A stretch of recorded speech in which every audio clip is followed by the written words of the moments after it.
আমরা ভারতকে যে দিয়েছি সেটা ভারত সারা জীবন মনে রাখবে। এভাবেই ভারতকে দুহাতে অনেক কিছু বিলিয়ে দেওয়ার স্বীকারোক্তি করেছিলেন পলাতক ও ক্ষমতাচ্যুত প্রধানমন্ত্রী শেখ হাসিনা।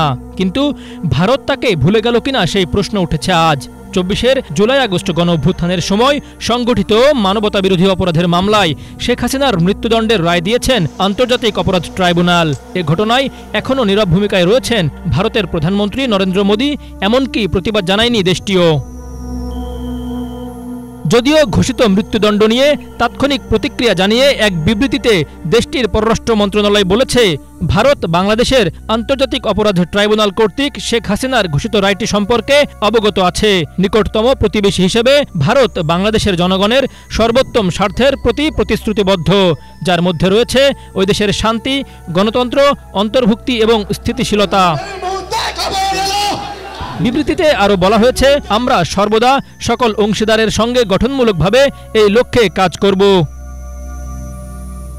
এর আগে মৃত্যুদণ্ডপ্রাপ্ত শেখ হাসিনা ও সাবেক স্বরাষ্ট্রমন্ত্রী আসাদুজ্জামান খান কামালকে বাংলাদেশে হস্তান্তরের আহ্বান জানিয়েছে ঢাকা, কিন্তু এই আহ্বানের কোনো জবাব দেয়নি ভারত।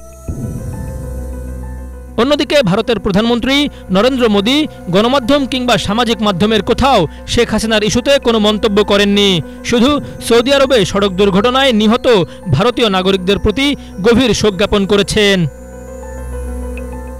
এদিকে এই ঘটনার পর নেটিজেনরা শেখ হাসিনার সেই পুরনো প্রতিদানকে মনে করিয়ে দিয়ে প্রশ্ন তুলছেন, তবে কি শেখ হাসিনার উপর থেকে দয়ার হাত তুলে নিচ্ছেন মোদী?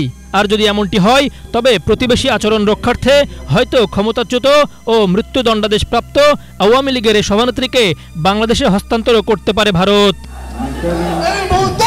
আখতারুজ্জামান, বাংলা ভিশন।